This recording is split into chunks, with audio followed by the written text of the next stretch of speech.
മുതലാളിത്തം അതീവ ഗുരുതരമായ പ്രതിസന്ധിയിൽ നിൽക്കുന്നൊരു ഘട്ടത്തിലാണ് നമ്മൾ ഈ സമ്മേളനം ചേരുന്നത്. മുതലാളിത്തം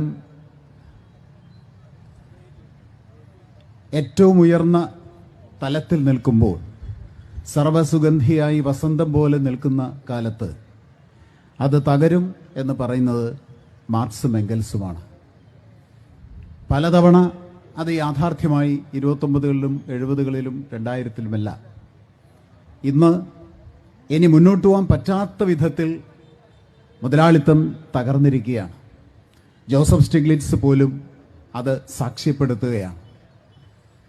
അങ്ങനെ ഒരു സന്ദർഭത്തിൽ ലോകം മുഴുവൻ രാഷ്ട്രീയ, അക്കാദമിക, സാമൂഹിക തലങ്ങളിലെല്ലാം ഇനി എന്ത് എന്ന അന്വേഷണം തീക്ഷ്ണമായി ആരംഭിച്ചിട്ടുള്ള ഒരു കാലഘട്ടം കൂടിയാണ്. അവരെല്ലാം തിരിച്ചറിയുന്നു, ഒരു സമൂഹത്തിൻ്റെ മൂല്യം നിലനിർത്താൻ ആ സമൂഹത്തിൽ ഇടതുപക്ഷ ആശയം വേണം എന്നുള്ളത്. സമത്വം, മതനിരപേക്ഷത തുടങ്ങി മാനവിക മൂല്യങ്ങൾ ഉൾക്കൊള്ളുന്ന സംസ്കാരം ഒരു സമൂഹത്തിൽ ഉണ്ടാകണമെങ്കിൽ ആ സമൂഹത്തിൽ ഇടതുപക്ഷ ആശയങ്ങൾ ഉണ്ടാകണം എന്നുള്ളതാണ്. അങ്ങനെ അനുഭവത്തിൻ്റെ വെളിച്ചത്തിലെങ്കിലും ലോകത്ത് ഇടതുപക്ഷ ആശയത്തിൻ്റെ പ്രസക്തി വേണമെന്നുള്ള ഒരു തിരിച്ചറിവും അതിൻ്റെ അന്വേഷണവും ആരംഭിച്ചിരിക്കുകയാണ്.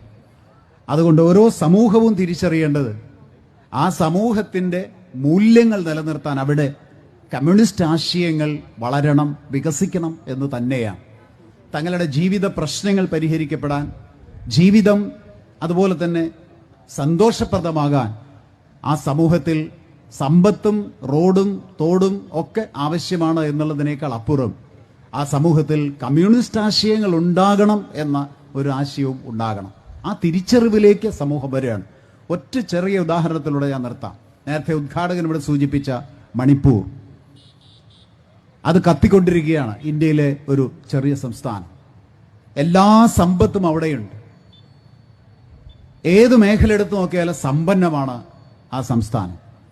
പക്ഷേ അശാന്തമാണ്, അരക്ഷിതമാണ്, ജീവിക്കാൻ ബുദ്ധിമുട്ടാണ്.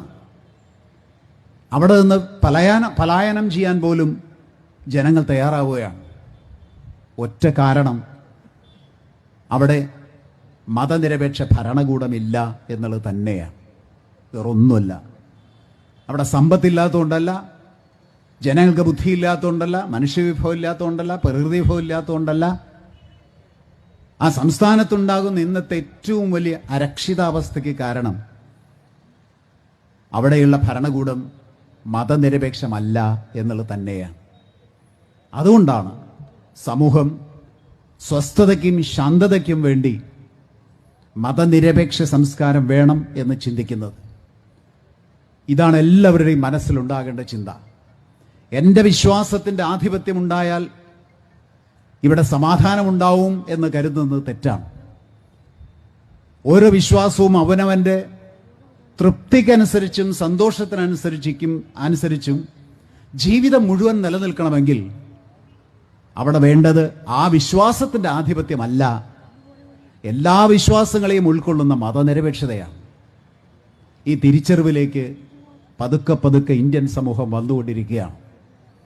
മതനിരപേക്ഷ ഭരണകൂടം ഇല്ല എന്നുള്ളത് കൊണ്ട് ഒരു സംസ്ഥാനം കത്തുന്നു എന്ന് നമ്മൾ തിരിച്ചറിയുമ്പോൾ, മതനിരപേക്ഷ ഭരണകൂടമുള്ള ഒരു സംസ്ഥാനം സമാധാനത്തോടെ നിൽക്കുന്നു എന്നും തിരിച്ചറിയണം. അത് കേരളമാണ്.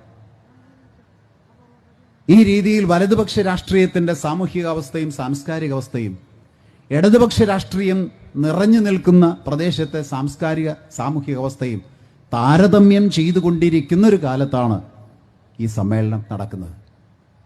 ഇങ്ങനെ എല്ലാ മേഖലയെക്കുറിച്ചും പറയാനുണ്ട്, ഞാൻ ദീർഘിപ്പിക്കുന്നില്ല. അതുകൊണ്ട് ഒരു സമൂഹം ആഗ്രഹിക്കേണ്ടത്, ഏത് തലത്തിലുള്ളവരും ഏത് മേഖലയിൽ വിശ്വസിക്കുന്നവരും ആഗ്രഹിക്കേണ്ടത്, അവരുടെ ജീവിതവും അവരുടെ വിശ്വാസവും നിലനിൽക്കണമെങ്കിൽ ഇവിടെ മതനിരപേക്ഷ സമൂഹമുണ്ടാകണം, മതനിരപേക്ഷ രാഷ്ട്രീയമുണ്ടാകണം, മതനിരപേക്ഷ ഭരണകൂടമുണ്ടാകണം. ആ ഒരു തിരിച്ചറിവിലേക്ക് ഈ സമൂഹത്തെ എത്തിക്കുവാനാണ് കമ്മ്യൂണിസ്റ്റ് പാർട്ടി CPIM ശ്രമിക്കുന്നത് എന്നുള്ളതാണ് അനന്യമായ ഒരു രാഷ്ട്രീയ ചിന്ത എന്ന് തിരിച്ചറിയണം എന്ന് മാത്രം അഭ്യർത്ഥിച്ചുകൊണ്ട് എല്ലാവർക്കും ആശംസകൾ നേർന്നുകൊണ്ട് നിർത്തുന്നു. അഭിവാദനം.